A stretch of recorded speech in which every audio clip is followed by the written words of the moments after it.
So as you can probably tell by the title and thumbnail, this is another tips video. It will contain completely separate tips from my first video, but if you haven't seen that, and you don't want to miss out on those tips, you can click on the link in the top right. Before getting stuck into the video, remember to sub, like, dislike, comment or question in the comment section, or if you have your own tips, feel free to add those as well. So, first of all, I found out during beta weekend 3 that you can actually stack boxes. I did it by accident, but 2 big boxes do actually stack on top of each other.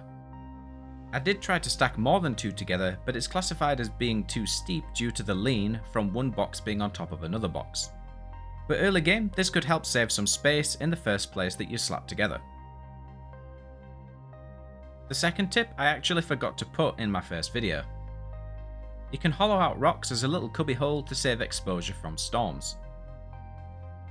Another micro tip that you can use purely for wanting to enjoy the view of storms. You can actually wiggle your head around to be sort of stuck in the rock that you hollowed out. It will allow you to then look around as if the rock isn't there. From what I tried, it works on every rock, although it may require a little wiggling. This next tip actually sort of annoyed me when I found it out, and that is that cave entrances are mineable, and I'm unsure if my beta weekend 2 caves were just bugged, but some of mine didn't have cave entrance covers, so I assumed no caves did. I found out that actually you can mine the fronts off and you just walk into the cave. The fact that I streamed a whole weekend and not one person told me this, or watched me walking past caves and said nothing, is actually pretty funny. But beta weekend 3 was much easier with this knowledge. Keeping on the subject of caves, some Arctic caves are absolutely huge. I mentioned them a little in my Arctic video, but honestly there are quite a few that are so big you would need to take thatch or wooden platforms just to get down far enough to get all the ore out of it. If you're struggling for iron or other metals in the other biomes, I would heavily suggest looking in the middle of the Arctic.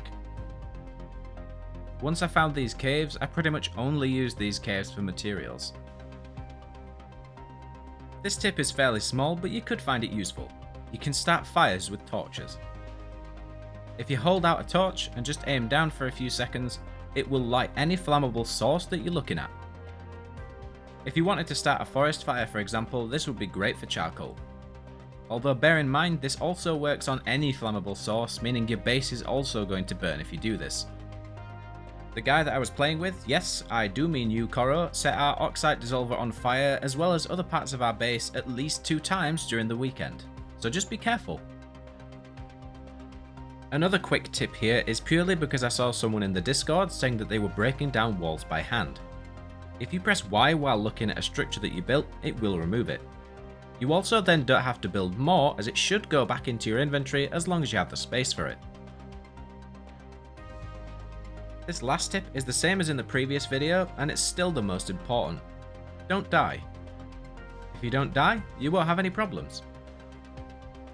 If you'd like to join my Discord or follow me on Twitch, etc., all the links as usual will be in the pinned comment and the description. I hope you found these tips useful. If you have any of your own, as I said, feel free to leave those in the comments, but with that I will see you for the next video.